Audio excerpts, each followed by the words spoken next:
Good day, I'm Vincent Saxtetter, and this is the After the Age of Fire channel. This is episode 32, recorded February 21st, 2026. The title is The Biosphere is Tuned, what that means, and how it happened. This is a prepping channel. It's right now we're coming to the end of around 250 years of multiplying our consumption of everything every 22 years or so worldwide. That's the average worldwide.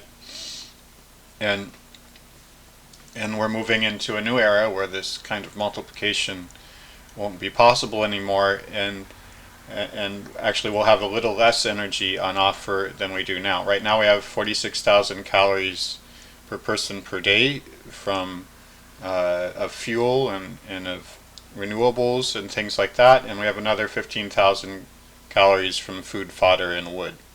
So there are three sources of energy that we have on hand. There's coal, oil, and gas. That's around 42,000 calories today, 2026. And renewables and nuclear give us around 5,000 more calories, 4,800. Most of that's from nuclear and hydro.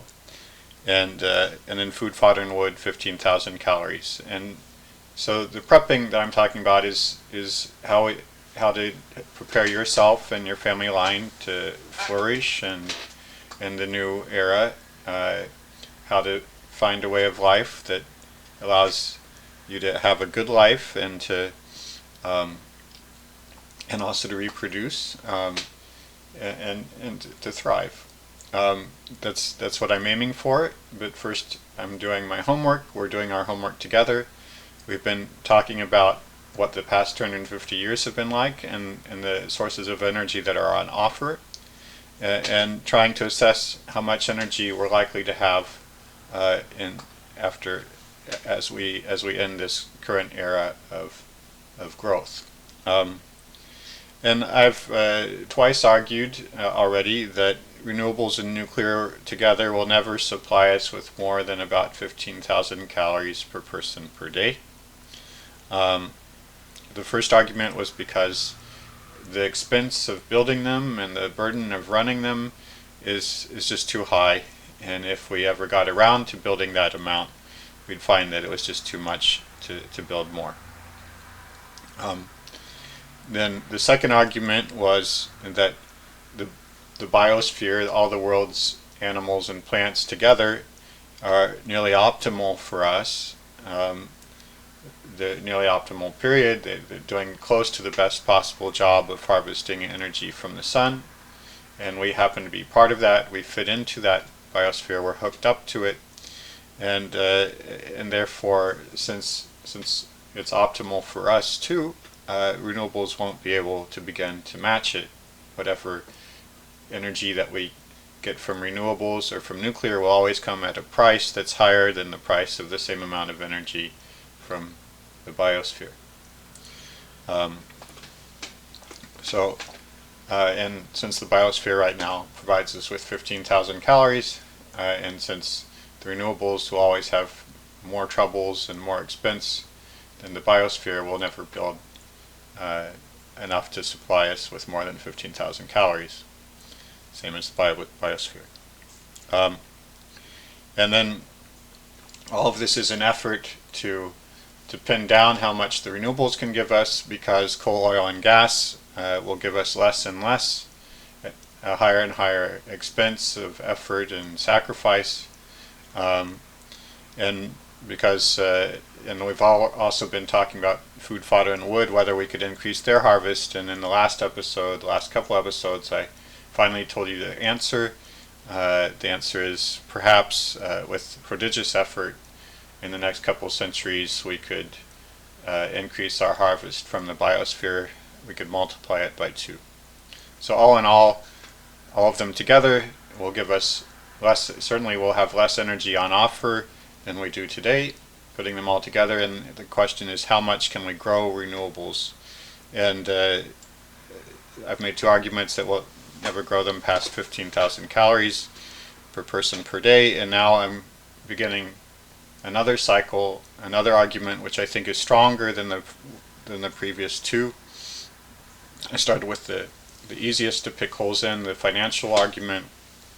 Then the optimality argument was stronger, and now I'm starting into another series, 4 or 5 episodes, one more time, to tell you the final reason why the renewables will never give us that much. And this is based on the biosphere being tuned. And so I'm going to tell you that the biosphere is tuned and what that means. I'll define it very soon here. And then out of that definition, I'll build an argument in the next 3 or 4 episodes that because the biosphere is tuned, the way it works, we won't be able to step away from the biosphere's way of doing things that far, and without paying some price, a price that we'll won't be willing to pay in terms of problems for us individually and as a race. And so just hear me out. First I'll talk about what it means to be tuned, and then we'll, in the next episodes, we'll get into why that means that they will never get that much from renewables. And that'll finish all my arguments and all my assessment of how much energy we'll be able to get long term from the renewables, from coal, oil, and gas, and from food, fodder, and wood. In other words, we'll finally have a final answer about how much energy we'll have on offer 50 to 100 years from now, and what sort of world we need to prepare for. It will certainly be less energy than we have now.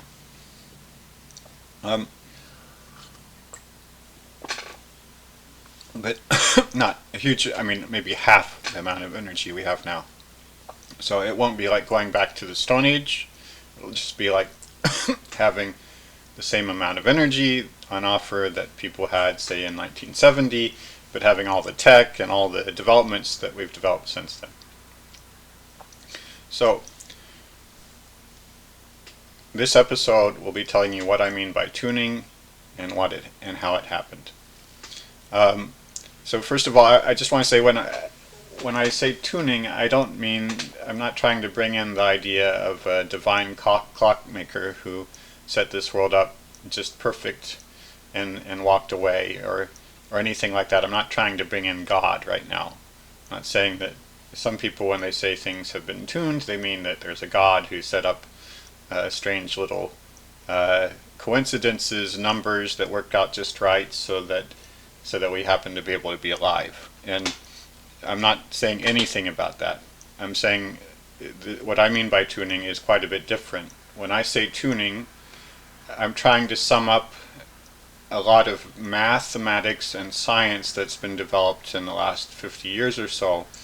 And I'll mention some of and I'm actually conflating these concepts into one word, tuning, and then but they do fit together. It's not an artificial merge of the concepts. They really do fit together under one concept called tuning, which I call tuning. But some of the fields that you may have heard of are complex systems, complexity, chaos. You may have heard of the butterfly effect. You probably have. Self-induced criticality. There's a lot of disorder. There's a lot of these concepts that I'm taking in hand, and just for the sake of simplicity, I'm putting them together in this one concept of tuning. I do think they fit together, and I am a scientist who studied these things in detail. They formed a big part of my research. So I do. It's not like I'm just. I am an expert in these things, so I should be able to speak about them. So let's start into what I do mean by tuning. It's not the divine clockmaker idea. It's something else. So we've just done a long cycle about the plants, the world's plants, and the biosphere, how the plants harvest energy from the sun, and went on for about 10 episodes. And at the end of that, we finished with an assessment of how much we could possibly get after a lot of work, how much we could possibly get as our energy harvest from the biosphere, and I think in a century or two we might double our harvest. But that's overall, we looked at it, and actually doubling is much less than one would like, because actually more than 300 times as much. I mean, our harvest.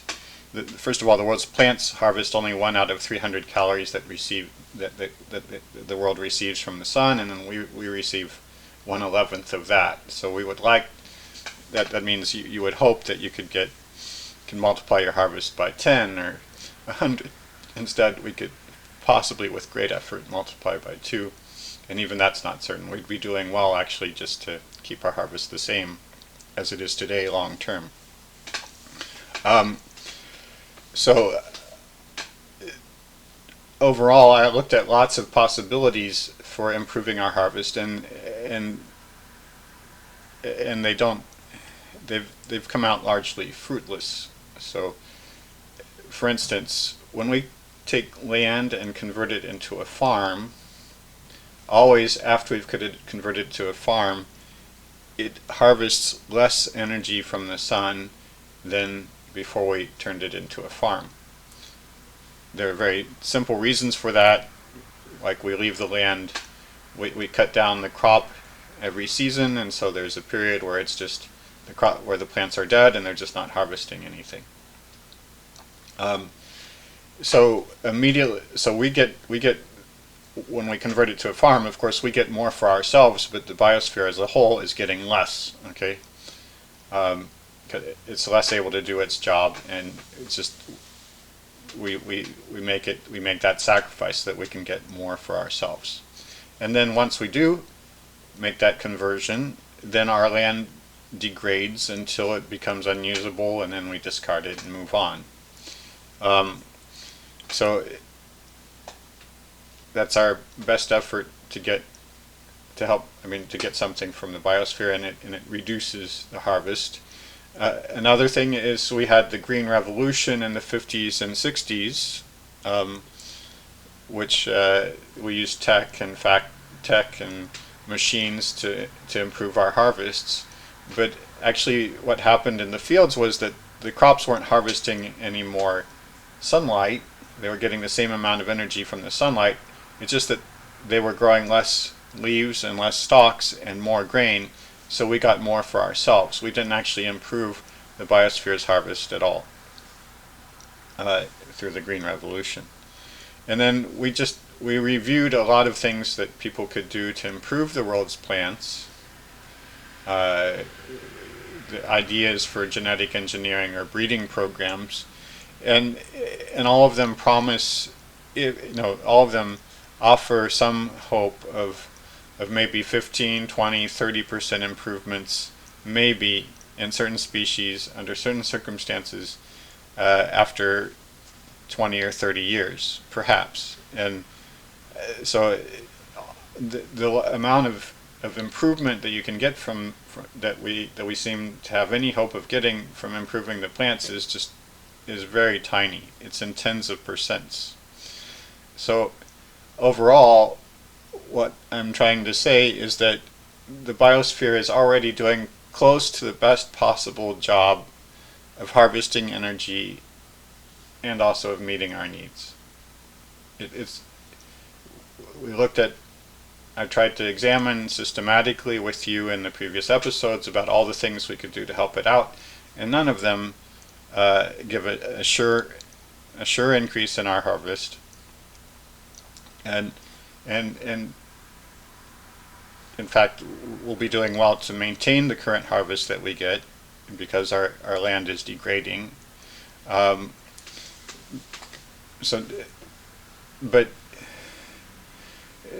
none of them offer, and all of them offer just small increases.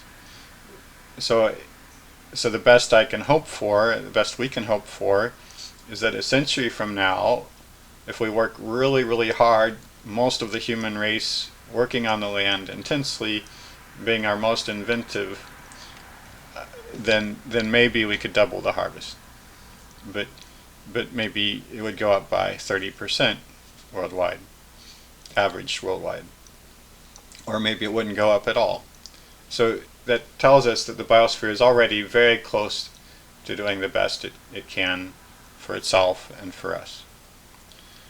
So I'm bringing this up because when I say tuned, I mean this idea that something's doing close to the best possible job is part of what I mean by tuned. When you see a system that works together and somehow is doing close to the best job of at something, that would be one sign of it being tuned. There's another one though. There's two things in my definition of being tuned. It's that everything in the biosphere has more than one role. So if you fiddle with something, you change something around, suppose you think that this will give you, you plant one species instead of whatever was growing there already, it may give you a better harvest, but it also affects many other things around it. So if you convert land to cropland, sure, you may get some grain, okay, but it will have a lot of other consequences because that cropland and the species growing on it had a lot of other roles in the biosphere besides the one that is obvious, just growing leaves or fruit. Same thing with a river. A river supplies water, but if you try to confine the river so it doesn't flood, okay, so that's one great thing that you would like to aim for. You will have consequences. Some of the consequences are that the soil around it won't be replenished. And we also saw with the genetic work that we were talking about that when you change one gene, it usually affects not just the target, say the leaf angle, whether a leaf is vertical or horizontal, but it may affect whether the plant grows at all, or whether it grows all twisted, or any number of other things.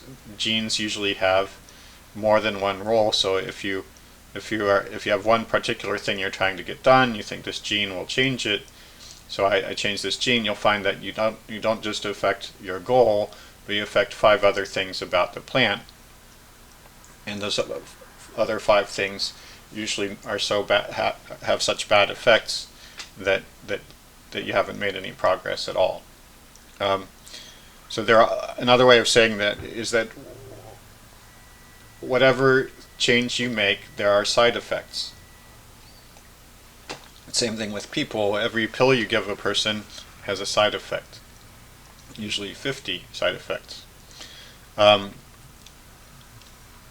So that's the way our biosphere is set up. There's no single-use object in the biosphere.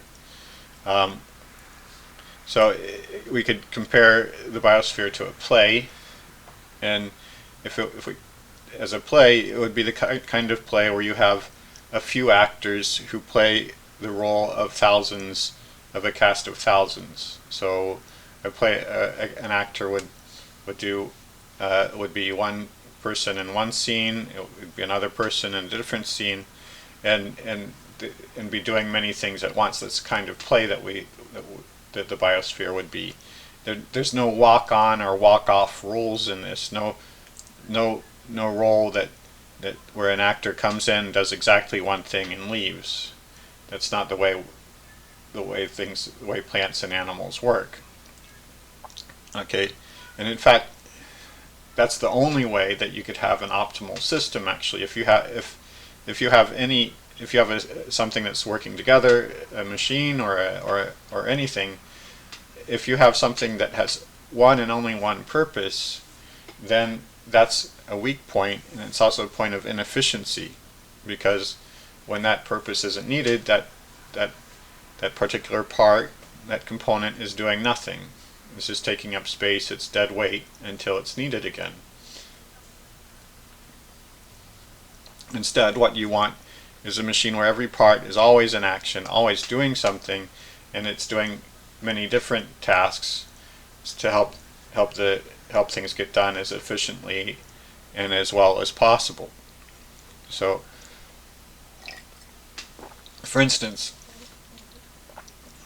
in our bodies we have a system of blood vessels and a heart and so on for pumping blood around. And that blood does many things. It takes oxygen to our cells, but it also takes carbon dioxide away from our cells. It also takes antibodies around and so on.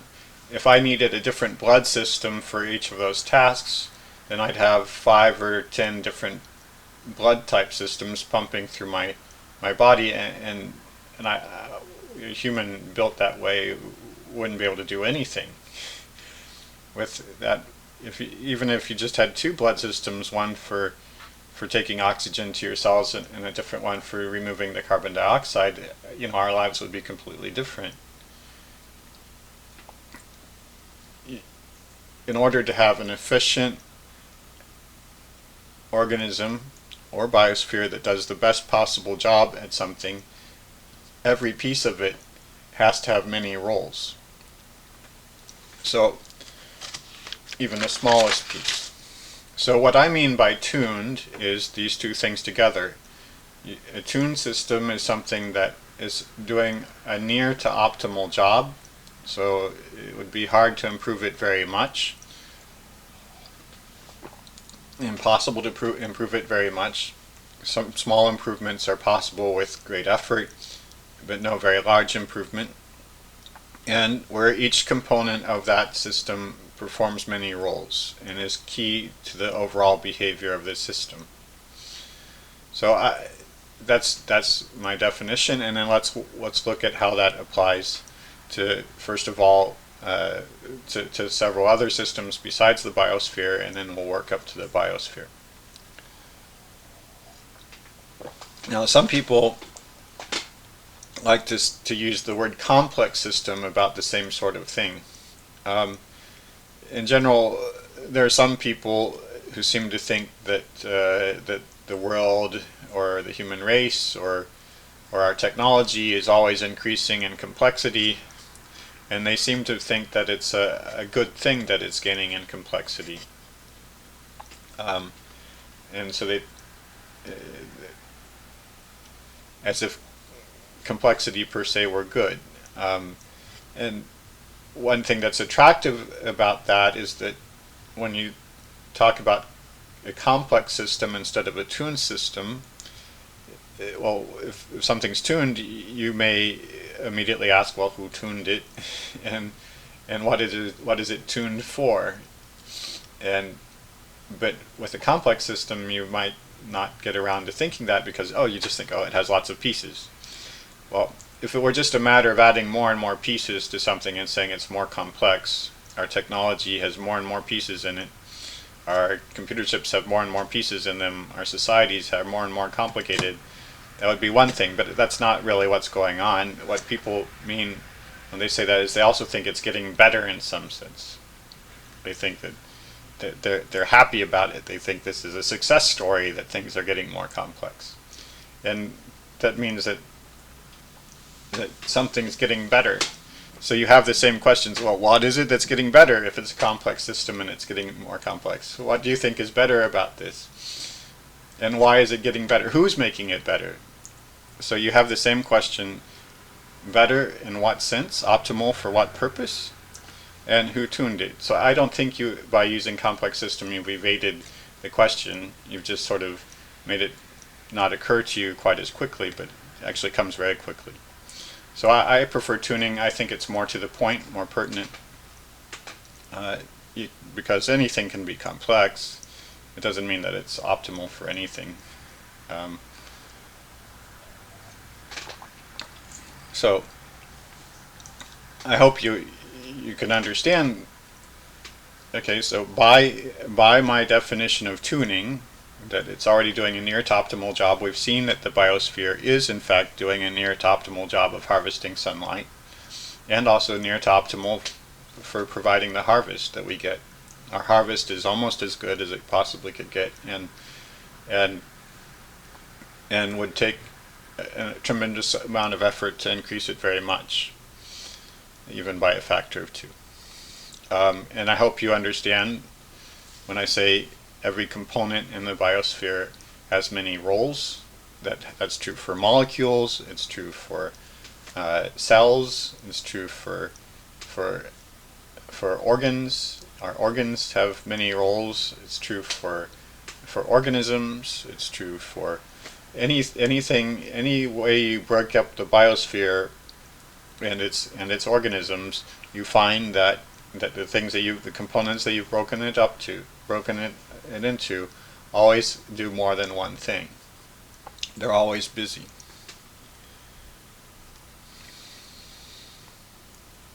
So that's what I mean by being tuned. I hope that is clear enough. Now I'll talk about why is it tuned. Okay, and actually, when you ask why, you can answer the why question, at least 4 ways. And in this episode, I'll cover 2, and in the next episode, I'll cover the other 2. The 4 answers you could give is what is it made of? I'll talk about that in a minute. That helps explain why it is some way. And then how did it become tuned? The process that happened that took it to being tuned. And that's where math and physics will come in a minute. I'll be talking about some ideas from chaos and other parts of math and physics. And then the third question that I'll cover, this one I'll cover in the next episode, is who tuned the biosphere, or maybe nobody tuned the biosphere. Did nobody tune it? It just happened. It tuned itself. So I'm not going to talk about it today. And the fourth one is what is the goal and purpose? In other words, if it's best at something, what is it best at? What is it tuned for? What's the goal and purpose of this tuning? And again, that'll be in the next episode. Today it'll just be what is the biosphere made of and how did it become tuned. Those are the first 2 parts of the answer for why is it tuned. So first of all, I think the what of the biosphere is pretty clear. The biosphere is made out of real physical things that never go away. So you have carbon.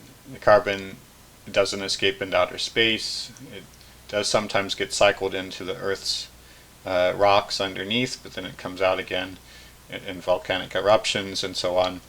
Anyway, we have these processes at any rate are very very slow, but basically everything on this biosphere is just here. It's stuck here, and it's not going away. So there's no off stage to this world. So that's why we have a cast, a few actors. Well, not a few actors, but our actors play for many more roles than there are actors. Our carbon has many roles. Our oxygen has many roles, and any organism, any rock, whatever, has many roles as time goes on. It's the way physical reality is. Things don't go away, they just stay there. They're always taking up space, they're always doing something. That's, in fact, even the gasoline that we burn and that seems to disappear into the air, it's not disappearing. It arrives in the air and continues to do something in the air, and eventually it comes out of the air and does something else. It's not gasoline anymore, it's carbon dioxide and other substances, but it hasn't really disappeared. So of course everything in the biosphere has many roles because they never go away. So if you have, say, carbon, if it's in the soil, it makes fertile soil. If it's in your kitchen, it helps you cook, or it's something that you eat. If it's in the ocean, it changes the acidity of the ocean and controls the acidity of the ocean.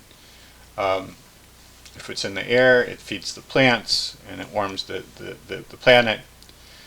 You know, it's always doing something. So that's the what of tuning, of the biosphere being tuned. That's because it's made out of real physical things, and real physical things never go away. They never stop doing something or other. Okay, but what I find especially, I think this is, for me, this has taken up a lot of my research, and I think it's very, very exciting and interesting stuff. And it has captured the public's imagination to some extent in chaos and things like that. Fractals. It's how do things become tuned? Or maybe even they could tune themselves. How do they come close to being optimal in some sense? And how do you start with something that seems fairly simple, and after a while has behavior that's very, very complex and depends on every bit. When we're talking about a tune system, we're talking about something where every little piece of it is essential to how the whole thing works. So you have something that you would think it might be simple, but in fact it's behaving in a very, very rich way. So first we'll talk about non-living things that are tuned, because these are a lot easier to understand, and there's been a lot of recent physics and math about them. Things like disordered systems, frustrated systems, fractals, renormalization, chaos, and glasses, and complex systems. Again, I mean, if you don't know what these mean, that's fine. I'm just mentioning them in case you do, so that you know what I'm trying to package together in this notion of tuning. So first we'll talk about non-living things because they're easier to understand. Then still not easy. Even the simplest ones keep mathematicians and physicists very busy trying to get to understand them. Then the second kind that I'll talk about is just living organisms. And then finally I'll move on to the biosphere. How did it become tuned? So let's talk for a little while about about non-living things, what we know about how non-living things become tuned. So on a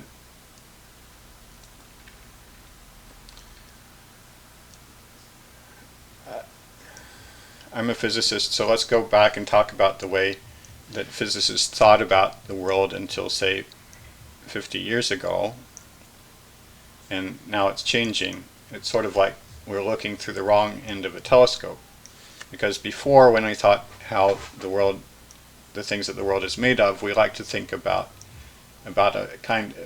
matter.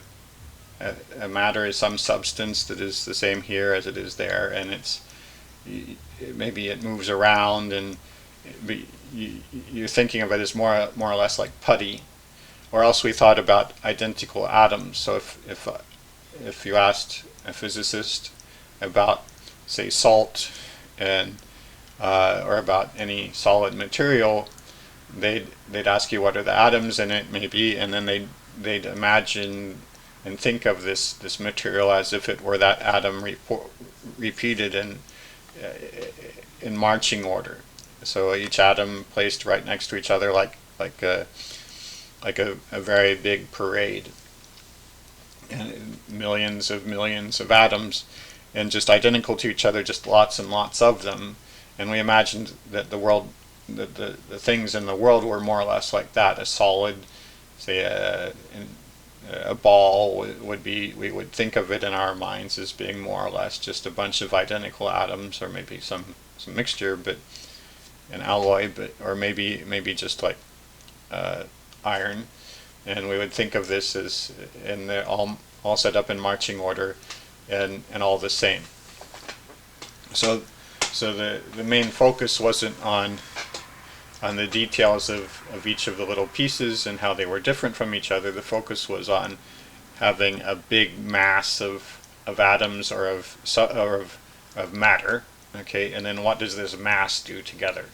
Okay, same thing with gases and with liquids. we also thought of those as being made of just a bunch of atoms, all pretty much the same, all moving around in some way. And a liquid would be roughly like a crowd, people jostling each other as they go around through a crowd, a crowded subway or a crowded shopping mall. And a gas would be one where it would be less crowded and people wouldn't bump into each other as often. But they'd all be roughly the same, and the focus wouldn't be on the individual people. It would be on what this whole collective group of people or of atoms or whatever are doing. That's the old style of physics. So you have matter or millions of millions of atoms, but those individual parts weren't, and you sort of assumed that they were all the same, and the focus wasn't on them. Okay. But starting in 1980 or so, it's hard to say exactly when, because there were many different types of work that started around the same time that all went in the same direction. But people began to realize that real life, the real world, isn't like that. It's not made out of things that are all the same.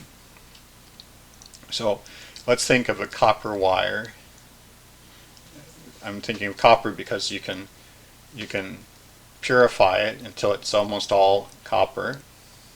Almost every atom is copper, like the way physicists like to think of substance as being. It's almost pure copper. And if you heat it up, melt it, and then cool it just right, you'll get a crystal of copper, a long crystal, and maybe you make it a wire, use it as a wire. Okay, but you haven't twisted it or anything yet. You just have this long crystal of copper wire. And then let's bend it for the first time. Okay, and I bend it, and as soon as I bend it, it fills with cracks. And the interesting thing about these cracks is that they're all shapes and sizes of cracks. Many cracks all through the wire. Now the wire is still not broken. Okay, it has flexed. That's the nice thing about copper compared to ceramic. If I flex ceramic, it breaks. If I flex copper, it remains a good wire for a long time. Okay, but it gains these cracks, and if you looked at the cracks, you would find a fault system all through your copper wire with big cracks, medium-sized cracks, small cracks, and of all sizes. And it's the same with any structure. If you stress the structure, and one more thing about the copper wire, so I didn't finish my example. You continue to bend it for a while, okay, and every time you bend it, it will get a little more stiff. It'll resist your pushing a little harder, a little more, and after a while, it will become so stiff that it will refuse to bend. It'll be giving you the maximum resistance, but that's precisely when the point when it's about to break. So this is also a key part of tuning a system, is that this copper, as you bend it over and over again, it's becoming tuned to resist your bending as strongly as possible. And in fact, this sort of thing happens so first of all, with the copper wire, it breaks into all sorts of sizes and shapes, but not just copper wire. Anything that you stress will do the same thing. If you drop a glass on the floor, you'll find that some of the pieces are rather large, and some of the pieces are medium sized, and some are really tiny, like sand. And they're all shapes. That's the way the real world is. The real world is not made of a bunch of pieces that are all the same. The real world is made out of things that have many sizes and many shapes. And anything in the world, if you look at its structure, you'll find many sizes and many shapes. Also liquids and gases.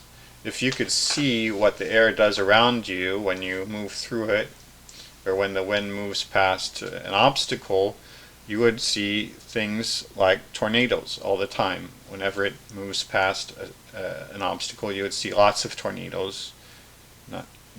These vortices is what I'm rotating air, rotating like a tornado. But you would see big ones, and you would see small ones inside of the big ones, and even smaller ones, and lots of vortices twisting and turning in the air.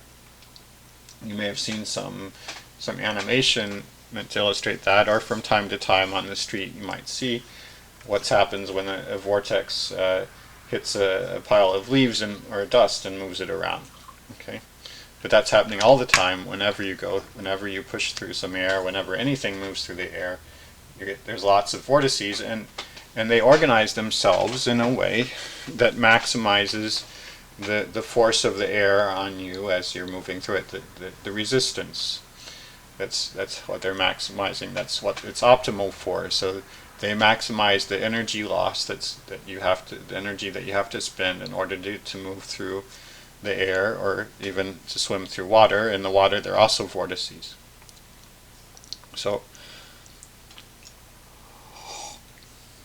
in the new physics, in the new science, looking through the right end of the telescope, we now see very clearly that in the real world, any particular object that we look at, unless we've gone to tremendous effort to purify it and to get it all set up so all of its atoms are in marching order, any real object that has pieces, and those pieces and cracks and all sorts of features in it, and those features will have all shapes and sizes.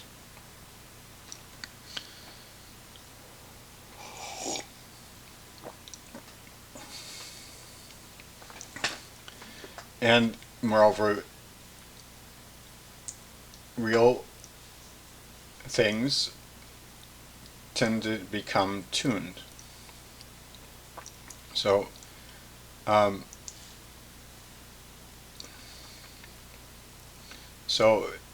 something we see over and over again is something called the butterfly effect. That's not the physics term for it, but it means that something that's become tuned is affected by the behavior of every single detail of this inside it. So it's true for the weather that your conversation with your aunt today could conceivably determine the way a typhoon moves 2 weeks from now, whether it moves north or south. Maybe more than 2, maybe 3 weeks. But a few weeks from now, a typhoon on the other side of the world's behavior could depend crucially on your conversation today, the way that you're moving the air around as you talk to your aunt. It's impossible to predict how your conversation with your aunt will affect the weather, and it's impossible when that typhoon does move north to trace it back to your aunt. But it's absolutely true that it's possible when it moved north or south that was because of you, because that typhoon, its behavior is basically depending on everything that happened a month ago, anywhere in the world. Every detail of how air was moving plays into what the weather is a month later. So everything, that's because the weather is tuned. It's chaotic in math terms. As I told you, when air moves past an obstacle, it develops these vortices of all sizes, and it starts doing very interesting things, and the final result is that every single detail of how the air was a little bit earlier is affecting the final outcome. That's what I mean by a tuned system. So it's the same thing with things that become stressed, that you pound on long enough. The final collapse may be caused by something very, very small, anything very, very small. All you know is that you pounded on it for a while, or it's been under some normal, maybe it's just been under the weather for a while, but after a while, it looks perfectly solid. It is perfectly solid, except for one tiny little thing. It caused the whole thing to collapse.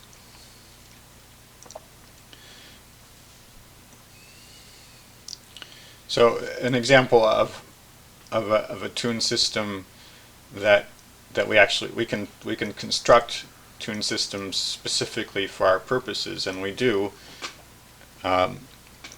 Dice and card games are designed to be tuned. We engineer them so that when you throw a die, the way it lands depends on every one of billions of details about your hand and about the surface that it lies on and that it falls on and the air around it, and so in a very short period, the time between when you release the die and the time when it comes to rest, its behavior becomes completely unpredictable, because its behavior, the way it lands, depends on millions and billions of things that are impossible for you to measure or to keep track of. That's a tune system. It tunes very rapidly. Because we've built it that way, but because we had to design it that way, it's very easy for us to untune the die and make a crooked die. Same thing with a card deck. It's very easy to untune a card deck and get a trick card deck because we did it. But in the real world, almost everything tunes eventually, including the weather, and you can't make a crooked weather system where some person has the secret and knows whether it's going to rain tomorrow or not. You can't re-engineer a weather system that's the same way that you can re-engineer a card deck and get a crooked card deck, because it's tuning on its own. So almost everything tunes if you wait long enough. For the weather, it's weeks. That's why we're unable to predict weather far in advance. To know the weather a month from now, you would need to know everything about the entire world, basically, and more than that, just things that you didn't think you needed to know, where every atom was now. Okay? Since we don't know these things, we can't predict the weather a month from now.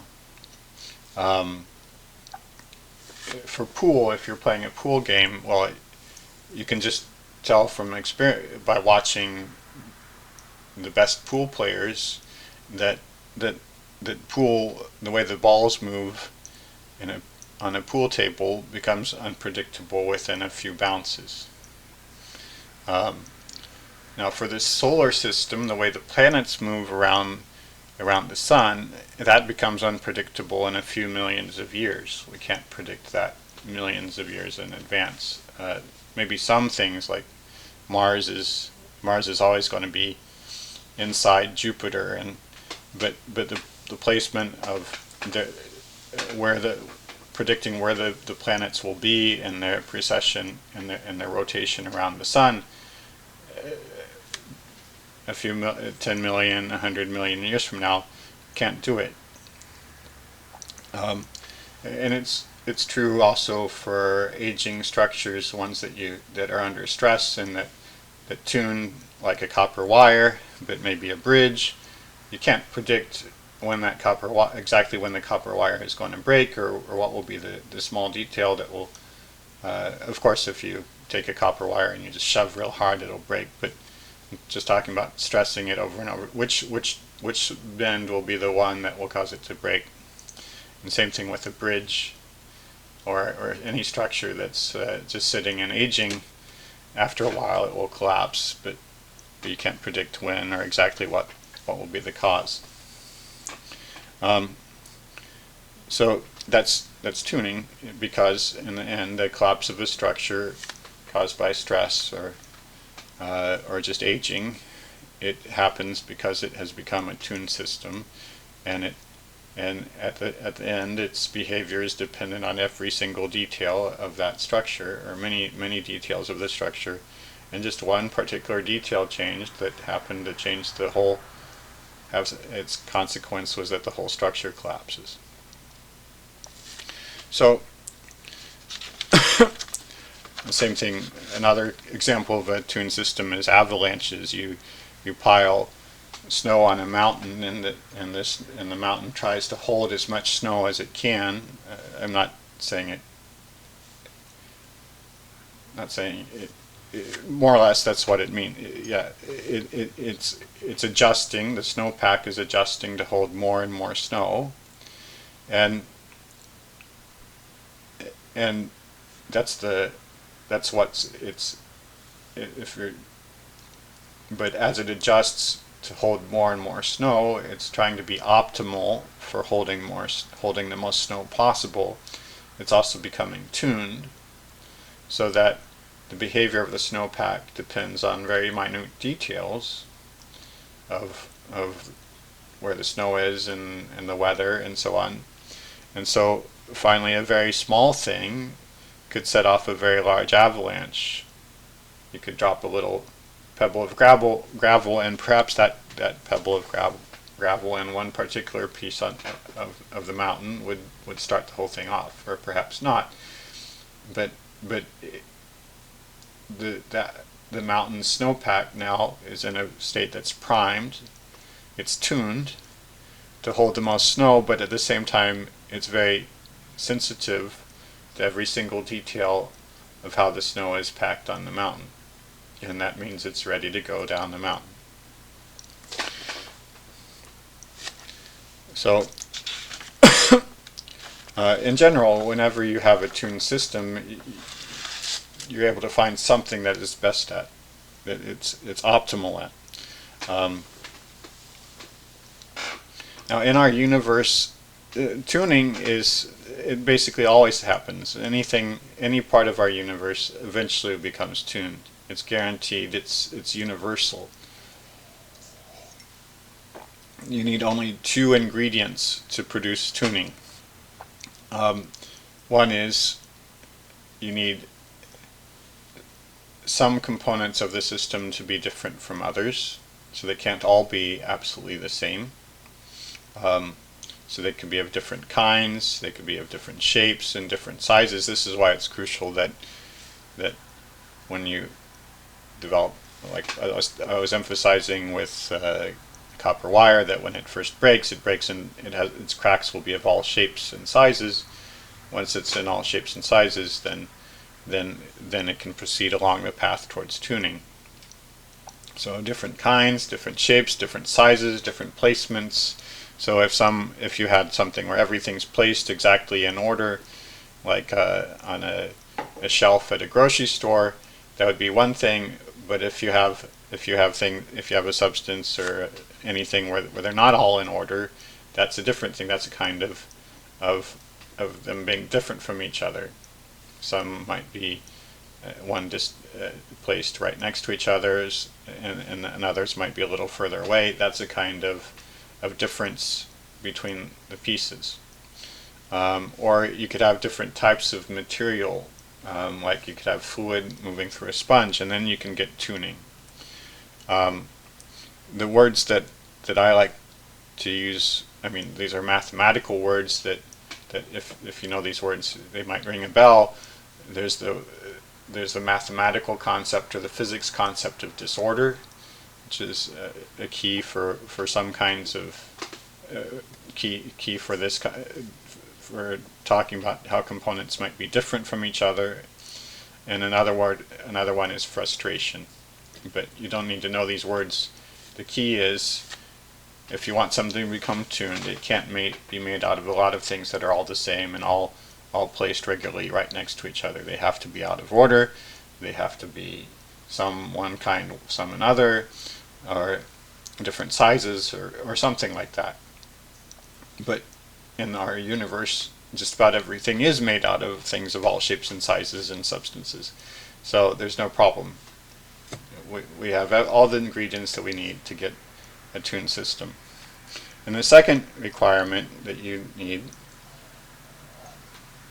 is that your system has to be under some force or influence which is strong enough to make it adjust its structure in a way that it's not going to come back to where it started. So if you're pounding on something, but you're pounding so weakly that all it does is vibrate, and then it vibrates and damps down like a good bell. You just hit the bell with a mallet, and it doesn't. You're not hitting hard. It just rings a little bit, vibrates, and then comes back to rest and stops ringing anymore. Then this is not enough to cause tuning. Okay, you need to hit the bell hard enough that something happens, that it changes in some way. So maybe it fractures.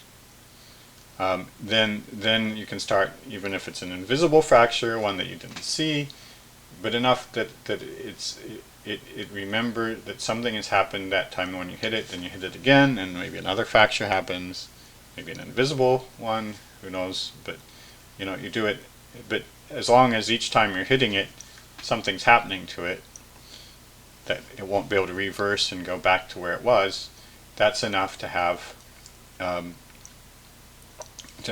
tuning. So it has to be a one-way process. So something happens, it doesn't come back. So an example of a force that fits the bill is when you are moving air past an obstacle, and you're forcing it to go past fast enough past that obstacle, then the air will rearrange itself. It'll develop the vortices, the tornadoes that I was talking about, and so its structure gets fundamentally rearranged, and then it produces this tuned state we call turbulence, and it also pushes back on whatever was in the way. So if you had no barrier in front of your air, the air is just moving around, and it doesn't have anything blocking it, it's not going to produce vortices, and it's not going to become tuned. It's only when there are barriers that this happens. Same thing with bending a wire. I have to bend it enough that it actually has to fracture in order to accommodate my bending. Or if I have gravity, so I have snow falling on a mountain, well, the gravity is pulling the snow down onto the mountain, and then the snow has to accommodate, the snow below it has to accommodate the new snow, and there's no going back. It's not like the snow, that's the way a snowpack builds. It builds step by step, and there's no going back. If you have both of these ingredients, you have some strong force or repetitive force that's strong enough to make a permanent change in the system, and the system is made out of two or more types of components or sizes or whatever, then you can be guaranteed that sooner or later you'll get a tuned system. It'll arrive sooner or later at a state where its behavior depends on every detail of every piece of the system. So we have, and we know this sort of thing very well. We talk about the straw that breaks the camel's back. That's an allusion to, of course, straws don't really break camels' backs, but we're talking about the way that once you get something into a tuned state, anything can get it to collapse. Or there's the old nursery rhyme about, for want of a nail, the shoe was lost, the horseshoe. For want of a shoe, the horse was lost. For want of a horse, the battle was lost. And for want of a battle, a kingdom was lost. And all for the want of one nail. So it's the same concept of a battle and a kingdom, depending on every detail within it. So that's non-living systems. Of course, the straw and the horse and the nail that's for living systems. But it's the concept is that's what a tuned system is. Um, so that's what physics and math have taught us about, in just a very, very abbreviated version. That's what they've taught us about non-living tune system. Now,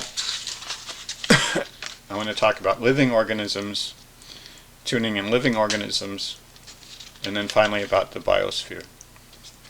So the differences between living organisms and non-living organisms are so huge that we can almost never say anything about use the mathematical machinery that we apply to non-living systems and use that to describe living tuned systems. We cannot do the same math, the same physics for living systems that we can for non-living systems, almost always. There are some exceptions, like you can analyze heart rhythms or sleep rhythms using concepts from chaos, and not just concepts, but some of the math that you would use to analyze something chaotic, you could apply them to look at a heart rhythm. Or you could make a simplified model of how a predator and a prey species relate to each other and their populations, and then you can find chaos in your simplified model. Okay, people have done that, but in general, almost the world is full of organisms, and they're all tuned. But in general, we don't have the math that we would need to analyze them. There are two big differences. One is that between living and non-living organisms, between living organisms and non-living tuned systems. One is that non-living systems have a kind of sameness at every scale. So, like a fractal, if you've seen a fractal, you know that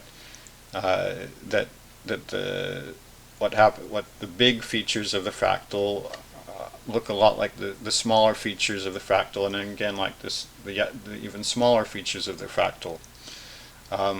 If you have a river system and you look at it from far above, say from a satellite, you'll see a bunch of rivers coming together, and they look sort of like they're branches of a tree. But if you come very close, say you're on a tower just above, just 100 meters above some land, and you look at the way water moves there too, you'll see the same sort of branching, and it'll look more or less similar to what you see from a satellite. So the way that rivers branch and connect and so on, and same thing with cracks and with breakages, and if you look at small scales, you'll see roughly the same thing as when you look at large scales, but it's much different for living beings. We do have all sorts of details at different scales, but each scale is a different world. So for a human body, for instance, at a large scale, you can look at organs and bones, tendons and blood vessels. These are all different, right? And then you look within each of them and you find, again, lots of components that are different from each other, but it's a different world. So within skin, for instance, it has layers and pores and nerves and glands and blood vessels and muscles and hairs, right? And the variety of things inside of your skin, the way that they're organized, is completely different from the variety of objects that you see, of the organs and so on, that you see in the human body at a larger scale. Then you look within these structures, okay, say within a pore or a gland in your skin, and you'll find many cells, and they'll all be different. Not all different. They'll have several types of cells working together in that gland, and they'll have a particular structure. And then you look within each cell, and you'll find that each cell has organs and structures and webs inside of the cell.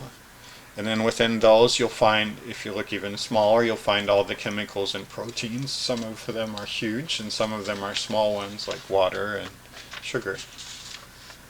So you have inside the human body, you have many worlds. You get a little smaller, and you're in a completely different world than you were when you were looking a little bigger. You go smaller again, and it's a completely different world again. And it's not like a fractal where if you had a fractal tree, then you would see that at the highest level you would have a bunch of branches. At the next level you would see a bunch of branches again, and looking roughly the same as at the higher, and then branches within those. This is not the way living beings are set up. The second big difference between living organisms and non-living tuned systems is that the non-living tuned systems are tuned by clear forces, like gravity bringing snow onto a snowpack, or things getting in the way of the air as it moves along. You can measure, you can quantify exactly what those forces are that are causing the system to become tuned. Or if you're hammering the bell, if you're hammering it hard, anyway, you can measure how hard you're hammering it. But organisms, they aren't tuned by external forces on them. Instead, their tuning comes from an internal plan that was already there in the seed or the egg that started the organism. So it's not like you have a living chicken and you pound on it long enough, or you exert some force on it long enough, and it eventually tunes to become the glorious mammal that a chicken is, and delicious. Okay, instead, everything was there already. The whole plan was there already before the chicken even, just as it was getting started, and what it turns into doesn't have that much to do with its environment.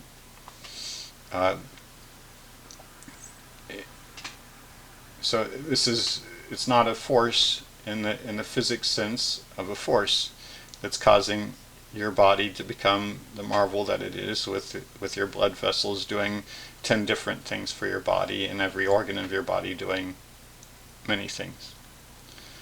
So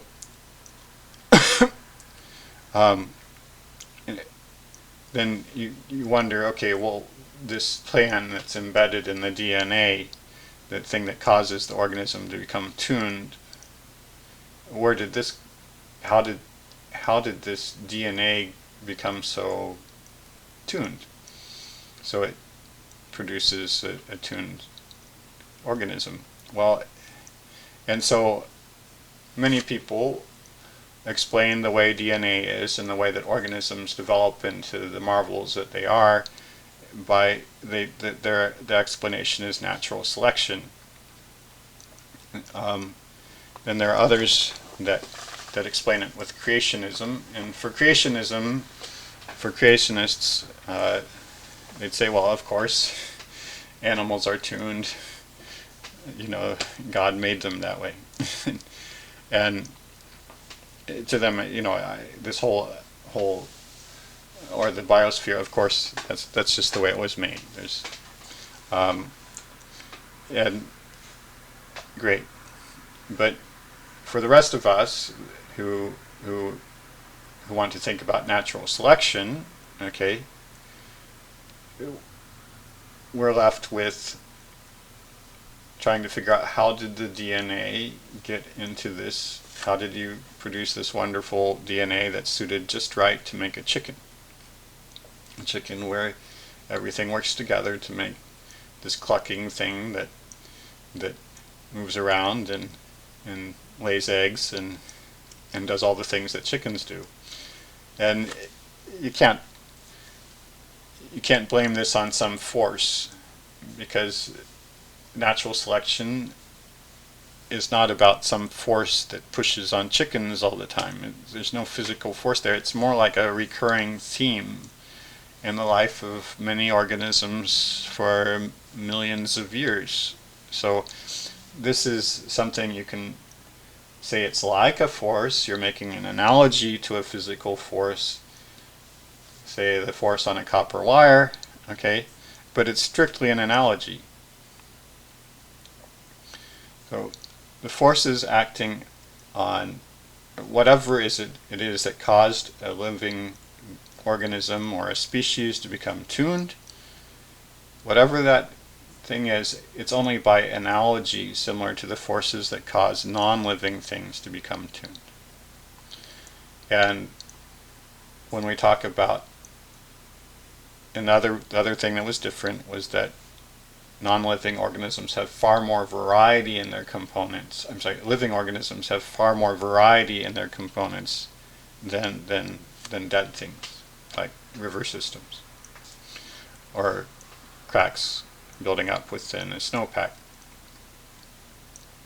So we can still say an organism is clearly tuned because you can look at it and you can say, okay, well, all the pieces are working together. It's doing just about the best job it can of turning grain into eggs and meat, or into doing whatever you think chickens are meant to do. And you can see that every piece of the chicken has every molecule, every cell has more than one use, and there's nothing going to waste. And if you try to alter the chicken, you remove just a little thing from the chicken, you may find huge consequences, like immediate death. But so you could say, sure, it's tuned, but it's tuned. What we mean by tuning in a chicken has this analogical relation to tuning in other things. Then let's take it up another level above organisms to the biosphere. And the biosphere is also clearly tuned. It's doing close to the best possible job of harvesting sunlight and of keeping its member species alive. Okay. And in the biosphere, everything has more than one use because it never goes away. Okay. But here, with the biosphere, it's clearly a big jump beyond organisms. We already had a big jump from non-living tuned systems to organisms. Now we have another huge jump to the biosphere. It's not clear what force would have pushed our biosphere into being what it was, and there's no natural selection, no DNA. So what kind of force it is and what it's best at, well,